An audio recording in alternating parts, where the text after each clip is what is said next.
The entire approach of the TRAI was lopsided and contrary to the decision taken by the Council of Ministers. And its recommendations, it goes on to say, became a handle for Mr. Raja and the officers of the DOT who virtually gifted away an important national asset at throwaway prices. Point 2. Look, you are saying that if you had not given spectrum at a cheap price, at a so-called throwaway price, you wouldn't have had cheap tariffs. I mean, let's get a certain perspective. No, but isn't that true? Isn't that partly true, Mahesh? If we now go down the auction route, and we are seeing that with 3G and 4G, will it be as successful as first come, first served in a country like India?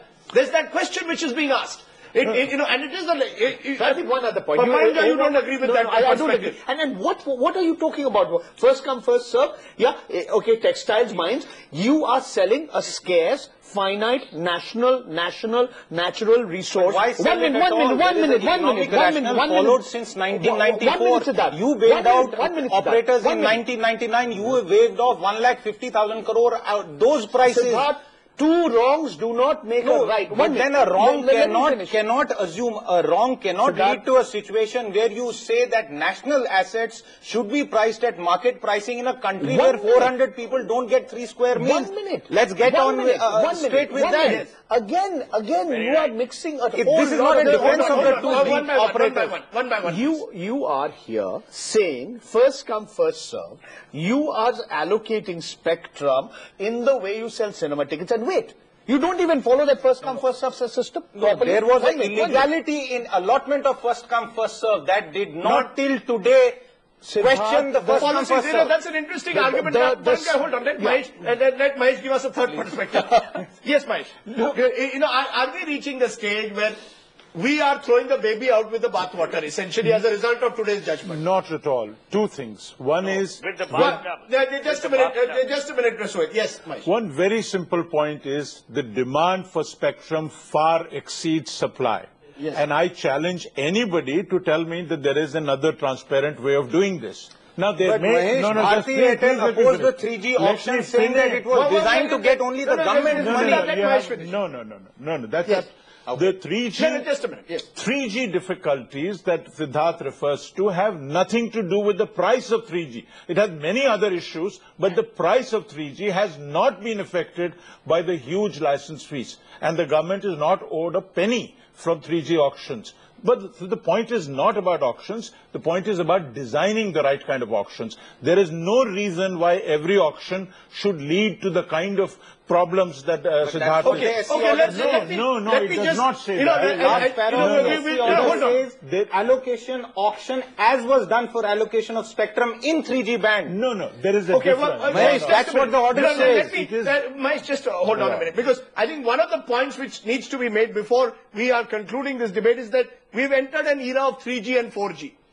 There's a general perception that 2G was extremely successful. Mr. Raja has also repeatedly made this argument that at the end of the day, 2G was successful. It was seen as I come back to it as a symbol of emerging India, companies doing well, mobiles freely available to a large population. Suhail said, has that changed as a result of today? Will that change as a result of today? In a general sense for corporate India, will they now think twice before investing in the telecom sector? No, I don't know, because I'm not yet Bejan Daruwala, so I can't predict the future. Yes. But in contemporary terms, it has. I mean, the fact that you're spending so much of airtime with 6 wise men, including the elephant in the room, is testimony to that. The reality is not 3G, 4G. The tragedy is when India is ready for 5G, we will still be raking up the ghosts, perhaps for all the right reasons, of 2G. Right. The reality, as Paranjoy mentioned in the Supreme Court's judgment, is the regulator in India is willing to crawl when asked to walk because of political influence and because of political interference. The fact that retired bureaucrats want pasturing, they will always succumb to some form of pressure or the other. I'm equally delighted that we have an independent CBI director, we have an independent CVC, and we have a magnificent Supreme Court. If it weren't for these 3 institutions, this country would have been sold without an auction a long time ago. Okay, that's the reality. Okay, so let's not beat around the bush. I'm going to ask... And Siddharth's analysis about the telecom sector is bang on. Right. It is going to increase pricing because we are marketing people. We don't have the luxury of sitting in television studios alone. It will drive prices up. It will create monopolistic regimes. And what's worse, it will create hidden costs in what you would and I would call vast. Point so taken. Suhail, I'm running out of time. I want to just give 15 seconds to each of you to tell us the big lesson perhaps that the industry has to learn from what's happened today. Gopal Jain, you go first. What's the big lesson you believe industry will learn? Well, I think the most important lesson to be learned is that, you've got to make sure that policy and regulation are aligned. You've got to make sure that your due diligence is very good. And most importantly, you've got to make sure that industry as a whole speaks in one voice for best practices. The slight interplay between the industry itself actually has, made them a casualty. So I think looking forward, the Supreme Court has given a roadmap. It's now a question that all stakeholders must ensure smooth implementation of this roadmap which has been given. Siddharth Zarabi, what's the big lesson perhaps for a future telecom minister? What's the big lesson that Kapil Sibal must learn today? 15 seconds. Entire Council of Ministers leave pricing of natural resources to economists and let the government decide, not anyone else. Okay, that's spoken sharply. Mahesh Uppal, for the telecom sector again, what's the big lesson? I think that crony capitalism will come back to haunt you, that you really have to invest in best practices, and if you don't, you're going to create the kind of uncertainties in which politicians, bureaucrats, besides corporates themselves, thrive. Okay, for the system itself, since Paranja, you've been looking at, you're the elephant in the room, as we'll call you. For the system itself, what is the big lesson? What's the takeaway for all the stakeholders as a result of what the Supreme Court has said? You need transparency. You need accountability. You cannot have a rogue minister saying that I can get away with anything. He also has a boss.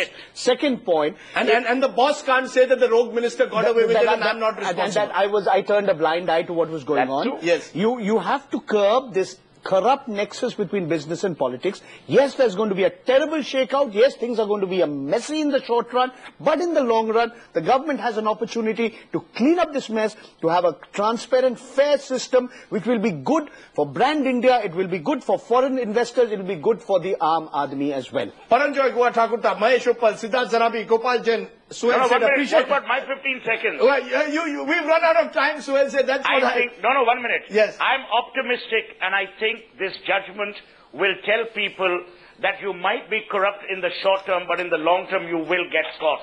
Okay. So I think there's an abiding lesson. Okay, thanks very much for joining us. When we return, we are going to speak to the man who's one of the men of the moment, Justice A.K. Ganguly, one of the two judges who delivered the Supreme Court verdict, retired today. We'll hear from him when we return.